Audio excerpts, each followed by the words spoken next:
তেওঁৰ পৰিয়ালটো এইখিনি সময়ত যিটো পৰিস্থিতিৰ মাজত গৈছে সেইটো আমি সকলোৱে উপলব্ধি কৰিব পাৰিব লাগিব। জুবিন গাৰ্গৰ আমি অনুৰাগী।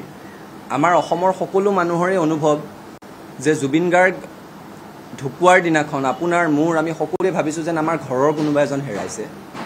অসমৰ সকলো মানুহৰ উপলব্ধি যেন নিজৰ সন্তান হেৰাইছে, নিজৰ ভাতৃ হেৰাইছে, নিজৰ দাদা হেৰাইছে।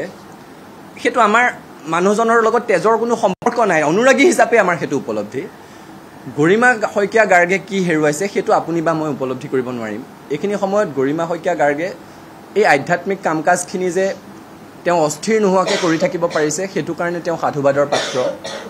আৰু জুবিন গাৰ্গ ইমান দিনে অসমৰ মানুহৰ মাজত জুবিন গাৰ্গ হৈ যে ঘূৰি থাকিব পাৰিছে, তাত গৰিমা শইকীয়া গাৰ্গৰ ত্যাগ, গৰিমা শইকীয়া গাৰ্গৰ অৱদান সেইখিনি আমি উপলব্ধি কৰিব পাৰিব লাগিব। এইখিনি সময়ত পৰিয়ালে কি কৰা উচিত সেই কথাটো কোৱাটো ধৃষ্টতাও হ'ব আৰু সেই কথাটো ক'ব আমি নাপায়। নিশ্চিতভাৱে গৰিমা শইকীয়া গাৰ্গৰ কি ক্ষতি হৈছে সেই কথাটো বুজিব পৰাকৈ আমি সক্ষমেই নহয়। গতিকে এই মুহূৰ্তত তেখেতৰ প্ৰতি আমাৰ সমবেদনা আছে। আৰু এটা কথা স্পষ্টভাৱে ক'ব বিচাৰিছোঁ, গৰিমা শইকীয়া গাৰ্গলৈ অন্তৰ ভৰা শ্ৰদ্ধাই হৈছে জুবিন গাৰ্গলৈ প্ৰকৃত শ্ৰদ্ধাঞ্জলি। ধন্যবাদ।